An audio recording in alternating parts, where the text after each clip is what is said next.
Hello there.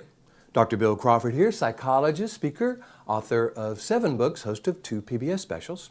Here again to bring you another tip on how to help you create the life you want. Today I want to look at a quote that came to me when I was working with a client, kind of the old idea of influence control. It says something like this: life gets better when we choose the desire to influence over the need to control. We found that valuable, so let's break it down and see how we can find it valuable, how I can help you create the life you want using this information.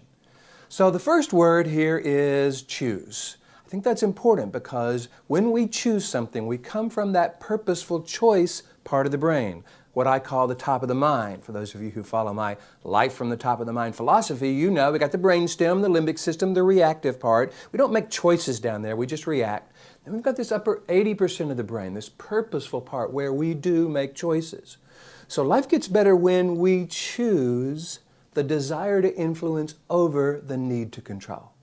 Now, I think we all want to be influential in our lives and in the lives of others. We want to have an impact. We want people to hear what we have to say is valuable. We want to be able to shape our relationships and our experiences. So the desire to influence is very healthy. We all have it. It's a good thing.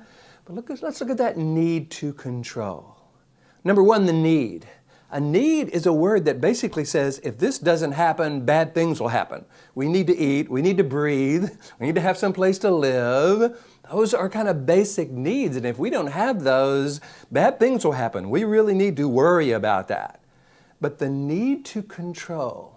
Have you ever been talking with someone and you felt they needed to control you? Did you notice how you resisted? Even if what they were saying kind of made sense and you almost agreed with it, it was that need to control that got in the way of your being able to hear what they have to say as valuable information.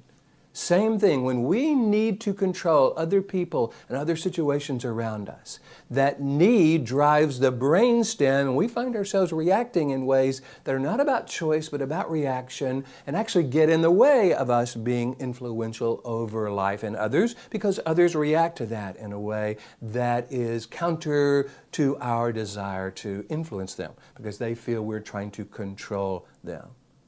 Plus, there's frankly only certain things we can control.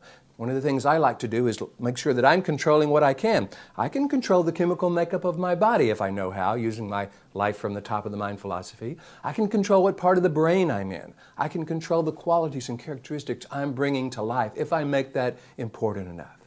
But controlling others, controlling traffic, controlling my kids, controlling relationships, controlling my job, that's just not something within my control. And when I make it something I need to control, and then I can't control it, well, that's where everyone gets thrown into that lower 20% of the brain.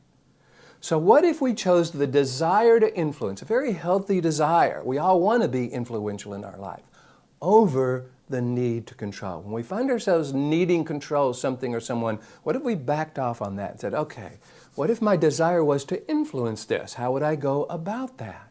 Because when we do that, we're open to hearing what other people have to say. We're open to taking their perspective into the conversation, creating a kind of a win-win perspective that works for everybody.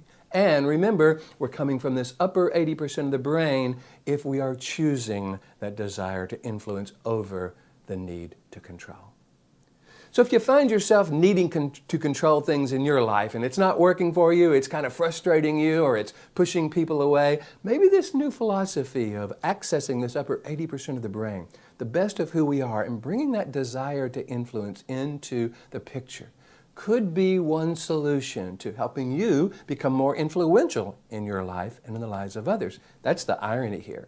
When we back off of the need to control, we actually become more influential because we don't have people reacting that way and we're not coming from that need-based part of the brain. I hope you're finding these videos valuable. What I try to do is take a concept that is all about helping us create the life we want, bring my life from the top of the mind philosophy into it, and hopefully give you some new information about how to help you become more influential in your life and in the lives of others.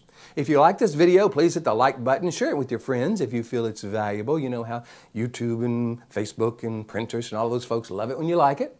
If you have any comments or questions, feel free to leave those below. I always read them, try to respond to them as often as I can. Basically, my goal in bringing you these witty videos every week is to, again, bring you new information about how to help you create the life you want. So, here's to you, bringing more clarity, confidence, creativity to everything you do, and I look forward to seeing you in the next video.